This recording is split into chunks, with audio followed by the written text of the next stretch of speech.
Assalamualaikum warahmatullahi wabarakatuh. Baiklah Bapak Ibu, kita lanjutkan kembali membahas soal seleksi akademik PPG IPA SMP tahun 2023. Masih dari kumpulan FR atau Field Report teman yang sudah ujian dari tahun-tahun sebelumnya, ini sudah part yang ketiga. FR yang pertama, di sana dimintanya itu adalah hubungan antara semut dan pohon akasia yang tumbuh di Afrika. Jadi yang ditanya di sini itu adalah simbiosis antara keduanya. Jadi ini adalah gambar dari semut dan pohon akasia yang tumbuh di Afrika. Semut dan pohon akasia yang tumbuh di Afrika memiliki hubungan timbal balik saling menguntungkan. Jadi jawabannya nanti itu adalah simbiosis mutualisme. Pohon akasia telah menyediakan sumber makanan dan perlindungan bagi koloni semut agresif penggigit di Afrika.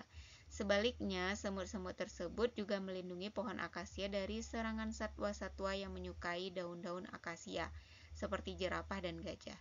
Jadi, keduanya saling menguntungkan, atau simbiosisnya adalah mutualisme. F kedua, jenis pengungkit pada kaki yang sedang berjinjit. Mungkin soalnya seperti ini. Perhatikan gambar di bawah ini. Cara kerja sistem otot dan tulang pada gambar tersebut termasuk kepada pengungkit jenis ke A pertama, B kedua, C ketiga, D keempat. Jadi kita tahu pengungkit itu ada tiga. Ada pengungkit jenis pertama, kedua, dan ketiga. Nah, pada sistem kerja otot dan tulang pada kaki yang berjinjit ini termasuk pengungkit jenis kedua. Kita lihat di sini, ini adalah pengungkit jenis pertama. Contohnya kalau di tubuh kita yaitu pada tulang leher. Kemudian yang kedua, pengungkit jenis kedua ini yang pada telapak kaki yang berjinjit. Kemudian pengungkit jenis ketiga yaitu pada lengan, yaitu siku. Jadi ketika kaki berjinjit, kita menerapkan prinsip kerja tuas jenis kedua. Prinsip pengungkit pada saat posisi kaki jinjit, yaitu titik tumpunya adalah ujung jari kaki. Bebannya adalah tubuh dan kuasa atau gayanya adalah gaya otot betis. Prinsip kerja pengungkit pada titik tumpu, beban, kuasa, dan gaya. Pengungkit atau tuas ini termasuk jenis pesawat sederhana. Pengungkit atau tuas merupakan pesawat sederhana yang memiliki titik tumpu, beban, dan kuasa atau gaya. Pengungkit atau tuas dapat digunakan untuk mengungkit, mengangkat, dan memindahkan benda. Pengungkit ada tiga jenis, yaitu pengungkit atau tuas jenis pertama, letak titik tumpunya berada di antara beban dan kuasa. Lalu tuas jenis kedua, letak titik bebannya yang berada di antara titik tumpu dengan titik kuasa. Lalu pengungkit jenis ketiga, letak titik kuasanya yang berada di antara titik tumpu dengan titik beban.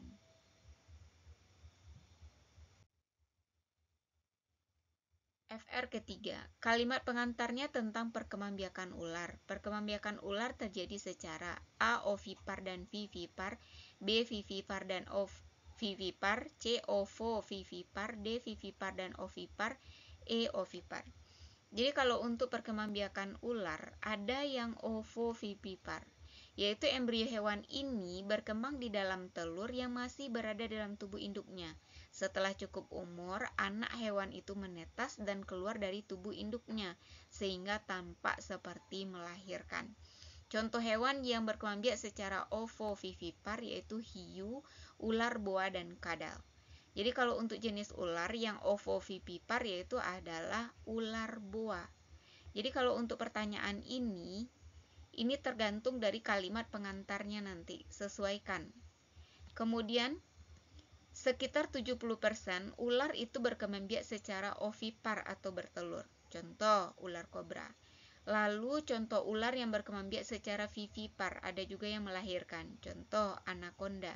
Sementara itu jenis ular yang berkembang biak secara ovovivipar yaitu sanca, ular boa, dan ular piton.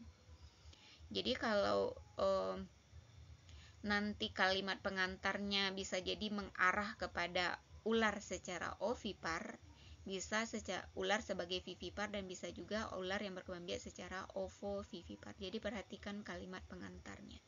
Karena ular mengalami perkembangbiakan yaitu ketiga-tiganya, walaupun sebagian besar atau 70% ular berkembang biak secara ovipar. Namun ada juga yang vivipar, ada juga yang ovovivipar.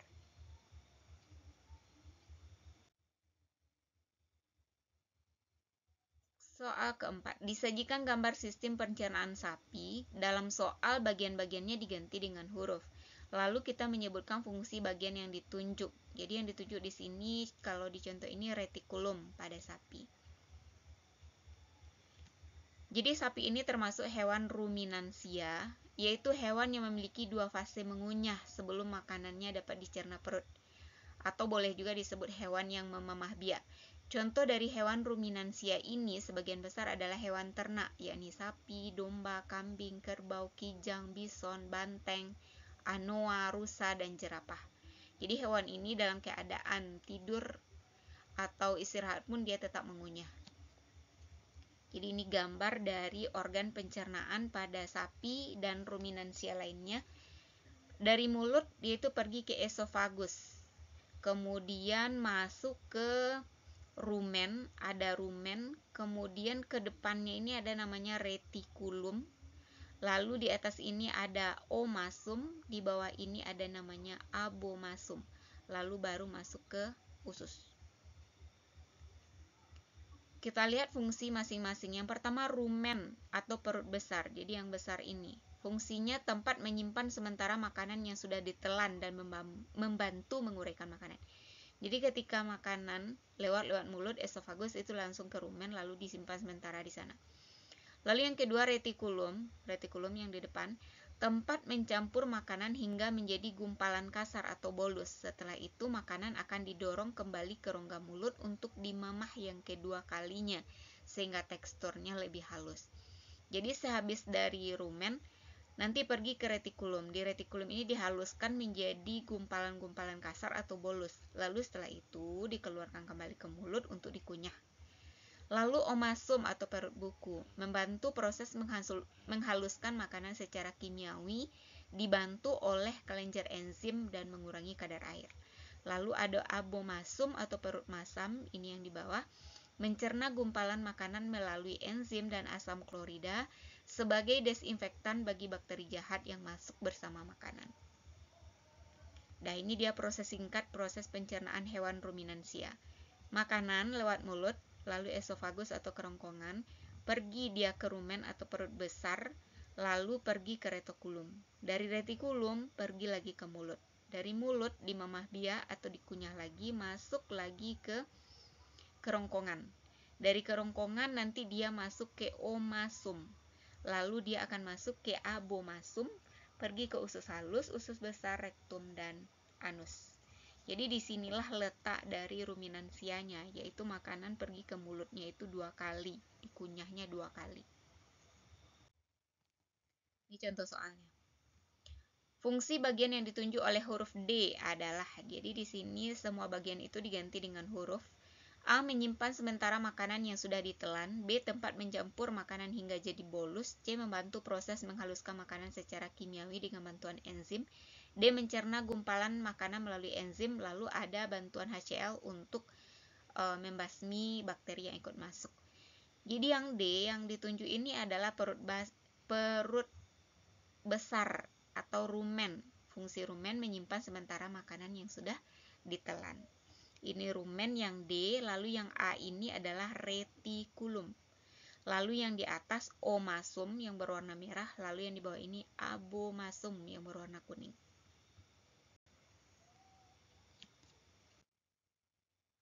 Soal kelima, disajikan pernyataan tentang getah karet, ditanya fungsi asam asetat yang ditambahkan pada getah karet. Jadi para petani karet biasanya menambahkan asam kepada tetesan dari getah karet itu, yaitu untuk menurunkan pH lateks sehingga lateksnya itu membeku dan berkoagulasi. Itu tujuannya penambahan asam tersebut. diturunkan pH atau keasaman lateks sehingga lateks membeku dan berkoagulasi atau memadat atau menggumpal. Keenam, disajikan pernyataan tentang anemia, kemudian menyebutkan cara pencegahannya. Anemia itu adalah kondisi ketika tubuh mengalami penurunan atau jumlah sel darah merahnya berada di bawah kisaran normal. Hal ini terjadi karena kurangnya Hb atau hemoglobin, protein kaya zat besi sehingga mempengaruhi produksi sel darah merah. Bagaimana cara pencegahannya? Yaitu dengan mengkonsumsi makanan yang mengandung nutrisi. Pertama, zat besi. Contohnya daging tanpa lemak, telur, sayur hijau seperti bayam dan sawi, serta sereal yang diperkaya zat besi. Lalu makan juga makanan yang mengandung asam folat, yaitu sayur berwarna hijau, bayam, buah jeruk, kacang polong, roti, sereal, nasi, dan pasta. Lalu makan makanan yang mengandung vitamin B12, hati hewan seperti sapi dan ayam, kerang laut, ikan, daging, unggas, telur, dan susu. Dan produk susu lainnya mengandung vitamin B12. Lalu vitamin C, karena vitamin C ini berperan dalam penyerapan zat besi di dalam usus halus. Inilah alasannya orang yang kekurangan vitamin C beresiko mengalami anemia. Jadi vitamin C ini berperan dalam membantu menyerap zat besi yang ada di usus halus. Jadi 4 nutrisi ini yang dibutuhkan untuk mencegah anemia, yaitu makanan yang mengandung zat besi, asam folat, vitamin B12, dan vitamin C. Selanjutnya, disajikan beberapa gambar satu jenis burung beragam warna. Gambar terakhir hanya terdapat satu warna yang bertahan. Ini sesuai dengan teori apa? Jawab orang itu adalah tentang seleksi alam. Jadi seleksi alam merupakan salah satu mekanisme evolusi seperti yang terjadi di kutub utara di mana jumlah kelinci yang berwarna putih lebih banyak daripada yang berwarna gelap. Mekanisme evolusi yang terjadi pada kasus tersebut adalah jawabannya seleksi alam. Jadi karena keadaan di daerah kutub itu sebagian besar tertutup oleh es yang berwarna putih, maka kelinci yang bertahan di sana itu adalah kelinci yang berwarna putih karena lebih mudah bagi mereka untuk berkamuflase menyerupai dari daerah tempat hidupnya sehingga sulit ditemukan oleh pemangsa atau predator. Jadi mekanisme dasar yang menyebabkan proses evolusi itu ada 5. Yang pertama seleksi alam, yang kedua hanjutan atau pergeseran genetik atau genetic drift, lalu yang ketiga aliran gen flow, yang keempat mutasi, yang kelima perkawinan tidak acak. Senada juga dengan soal ini, gambar di bawah ini adalah gambar hewan kupu-kupu Biston betularia sebelum dan sesudah revolusi industri di Inggris. Jadi awalnya populasi kupu-kupu di Inggris itu yang banyak itu adalah yang berwarna cerah. Kemudian setelah revolusi industri, justru yang banyak itu adalah yang berwarna gelap atau hitam. Faktor yang menyebabkan perubahan populasi kupu-kupu Biston betularia seperti gambar di atas adalah A. Kupu-kupu bersayap gelap bermutasi, B. Asap pabrik meracuni kupu-kupu bersayap terbang, C. Predator kupu-kupu lebih mudah menangkap kupu-kupu bersayap terang, D. Kupu-kupu bersayap terang lebih sensitif terhadap asap pabrik. Jadi ini sama dengan mekanisme yang tadi, yaitu seleksi alam. Predator kupu-kupu itu lebih mudah menangkap kupu-kupu bersayap terang karena sekarang kondisinya adalah setelah revolusi industri, jadi otomatis udaranya tercemar, lebih berwarna hitam, sehingga kupu-kupu yang berwarna cerah ini lebih mencolok bagi predator, sehingga lebih banyak dimangsa. Sedangkan yang berwarna hitam lebih aman, karena lebih mudah menyatu dengan lingkungan yang sudah berwarna hitam karena pencemaran akibat revolusi industri. Jadi ini adalah mekanisme seleksi alam. Selanjutnya, teknologi penggunaan tumbuhan untuk menghilangkan, memindahkan, menstabilkan atau menghancurkan bahan pencemar menggunakan sumber daya alam yang dapat diperbaharui berupa tumbuh-tumbuhan disebut A. Teknologi fitoremediasi, B. Teknologi fuel cell, C. Teknologi biofuel, D. Teknologi biogas, E. Teknologi biopori. Jadi ini jawabannya adalah teknologi fitoremediasi. Fitoremediasi adalah upaya menggunakan tanaman atau bagian-bagiannya untuk dekontaminasi limbah. Jadi untuk mengatasi limbah digunakan tanaman. Fitoremediasi menggunakan tumbuhan untuk membersihkan pencemar di lingkungannya. Tanaman dapat membantu membersihkan berbagai jenis polusi termasuk logam, pestisida, dan bahan peledak dan minyak. Contoh tanaman fitoremediasi. Pertama, lidah mertua. Bisa untuk membersihkan racun monoksida, nikotin, hingga radiasi nuklir. Jadi ini baik sekali ditanam di sekitar rumah untuk membersihkan racun monoksida dan nikotin. Lalu bunga matahari untuk menyerap arsen, timah, uranium, strontium, hingga radesensium. Lalu ada sirih Belanda, bungur dan mahoni, anturium, kangkung darat, jarak pagar, kiambang, dan banceng. Jadi fitoremediasi ini hampir sama dengan yang kita bahas sebelumnya, yaitu tentang bioremediasi. Soal ke-9, yaitu ditanya tentang proses pembuatan paku menjadi magnet. Jadi proses pembuatan magnet itu ada 3. Yang pertama dengan cara digosok. Jadi digosok, tapi menggosoknya searah. Jadi kalau seandainya ini kutub selatan, maka bagian ujung ini juga akan menjadi kutub selatan. Jadi menggosoknya harus searah. Naik lagi ke atas, lalu digosok seperti ini. Jadi searah. Yang kedua didekatkan atau induksi. Jadi ini magnet, kemudian ini anggap batang paku, besi atau bajanya. Lama-kelamaan nanti dia akan menjadi magnet. Ini namanya induksi. Lalu yang ketiga dialiri dengan listrik. Ini namanya elektromagnet. Soal terakhir.